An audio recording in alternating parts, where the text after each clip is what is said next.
Right guys, quick update here, and it's breaking news as we speak. This is by the Telegraph and it's just come out literally like 20 or 30 minutes ago. They are now saying that Boris Johnson and Matt Hancock have agreed to make jabs a legal requirement for care home staff. In other words, compulsory vaccination, which is against every code and human right you could possibly imagine, but these tosspots have decided to do it anyway. Like I said though, it's the Telegraph who are running with this, so we'll take a quick look at their article, which headlines: exclusive, care home staff to face compulsory COVID vaccination.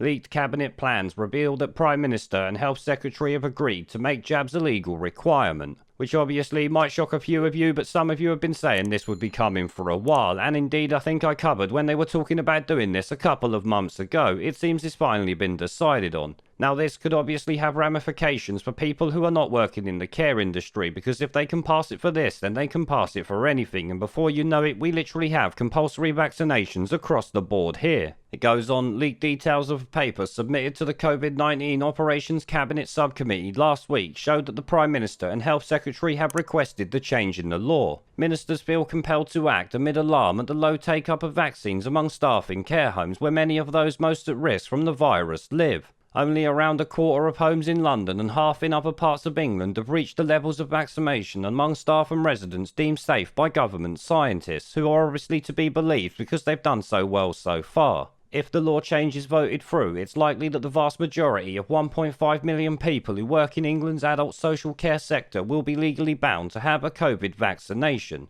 Despite the fact we have Nuremberg Codes, UNESCO rulings, and of course the Parliamentary Assembly for the Council of Europe who passed a resolution just a couple of months ago now saying this cannot be allowed. And I might add directly in relation to coronavirus vaccines. It goes on, this decision in principle is without modern precedent. One legal expert said the only comparable UK laws dated from the 1800s when newborns had to be given smallpox jab, but obviously this is not fucking smallpox, is it?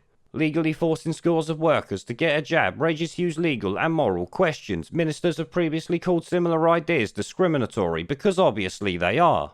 The Cabinet Subcommittee paper warns that a large number of social care workers may quit if the change is made, and that successful lawsuits on human rights grounds could be possible. I would say they are almost guaranteed. It makes clear that a similar legal requirement is being considered for some frontline healthcare workers, such as those on wards, but no decision has been taken on that. Because obviously they're worried a fuck ton of people are just going to walk out the door and say, you know what, stick your job up your fucking arse, you dodgy bastards. And in all honesty, I really wouldn't blame them, would you? Now, it doesn't matter if you like the vaccine, you hate the vaccine, you had it or you haven't, are never going to have it, or you're willing to get the second, third and fifth or 10th one if they offer it to you. At the end of the day, forcing anyone who doesn't want it for any reason is not on in my book and will never be something that I support. As a matter of fact, I will do my best to fight against it along with everyone else. But if you ask me, we need to share this video out and make sure everyone sees it, because in my opinion, this is completely out of order. As a matter of fact, I think it's damn right fucking evil. These snivelling shitweasels need to be stopped now.